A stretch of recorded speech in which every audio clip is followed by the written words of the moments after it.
I want to get an idea of the ladies when what stepping into your feminine means, because it's being posited almost in a way that that's something that you have to do actively, or you're not just generally feminine, and that you have to choose to be feminine.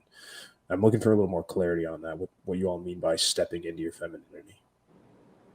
I guess I can start because I was saying feminine, but I don't think it's something we have to step into necessarily. I think that, I mean, we all have healing work and trauma work and all the stuff that we can do that lets us be more of ourselves and more of, who we are naturally. But I think just, I mean, we're all women here. So being feminine, it just is what it is. I mean, we all have the masculine and feminine within us, of course, but yeah, I don't think it's something we necessarily have to try to do. Um, I mean, in the perspective of being in relationships in the past, like I've had boyfriends, and I think it's just, I mean, who I am as a woman, just naturally being in the feminine role. That's just how it is. Yeah, my only question is because I often hear it's posited almost like it's a choice, right? So I don't choose to be masculine. I'm just Yeah, masculine. exactly. It's not a That's who I choice. am. We So, just are okay, who fair we are, enough. right? Yeah. Yeah, I don't know. Yeah, I disagree a little bit, just in that I do think there can be an on and off switch in my experiences, and I'm thinking about other women that I aspire, look up to in my life, and because of people in their lives, they've had to be both roles. They've had to be mother and father, right? They, like, for example, if you lose a parent, whatever, they have to be both roles. So they had to snap into their masculine and their feminine.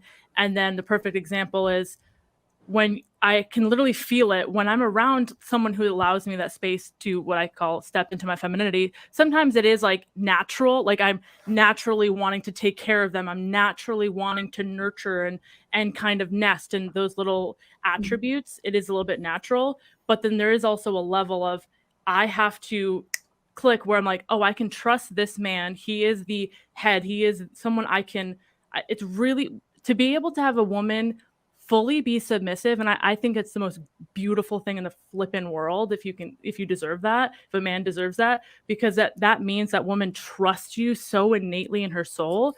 And then then it becomes an active choice of yes, I'm choosing to, no matter what, he tells me to walk forward, I can have my blinders on, I'm walking forward because I trust him. I don't like the dominant or submissive thing, because it's like you can be dominant and I can be submissive in the bedroom, but when it comes to everything else, like that's when it's like, okay, we're a co-team. Like this is our relationship, not just mine, not just his relationship. It's our relationship. So we have to, we really want to make this work. I have to see it on both ends. It's never. I just don't. but relationships that are dominated by women don't work out.